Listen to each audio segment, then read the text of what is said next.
Hello, thank you for joining us. Today's letter comes from A85, who writes, Dear Brother Ron, what does it mean when Jesus tells us not to cast our pearls before swine? Well, dear A85, it comes from Matthew 7:6. Give not that which is holy unto the dogs, neither cast your pearls before swine, lest they trample them under their feet, and turn again and rend you. Now, Jesus is talking here about trying to counsel those who are steadfast in their evil.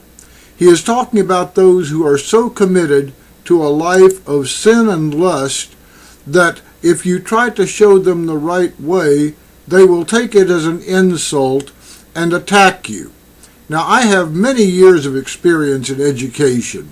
Before a student can be successfully taught, the student must have a predisposition for learning.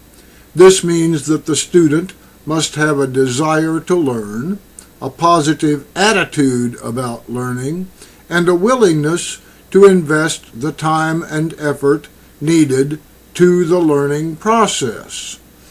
Now, if a person is immersed in a life of sin, they are convinced that this is the life which will best satisfy their needs. They see no need to make any changes in their life and no need to learn about any.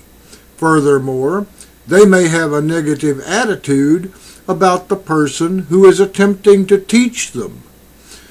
So they are therefore unwilling to invest any time or effort toward learning new behaviors or attitudes. And it's going to be futile for you to attempt to teach them any. You might compare it to the old adage, never try to teach a pig to sing. It only wastes your time and it annoys the pig. Now, although Jesus compares such people to dogs and swine, personally, I try to avoid making such comparisons. You see, I believe that God put each of us here for a purpose. We may not understand what that purpose is, but our Father does. Perhaps they are sent here to be warning signs for those with the ability to heed the warning. Unfortunately, many are not ready to learn. Perhaps this is what Jesus meant when he said, He that hath ears to hear, let him hear. So offer your pearls to those who are ready to accept them. As for those who are not, they will eventually realize the value of your message and be willing to accept it. When they are, be available to them. They are the reason your Father gave you those pearls. Thank you for joining us.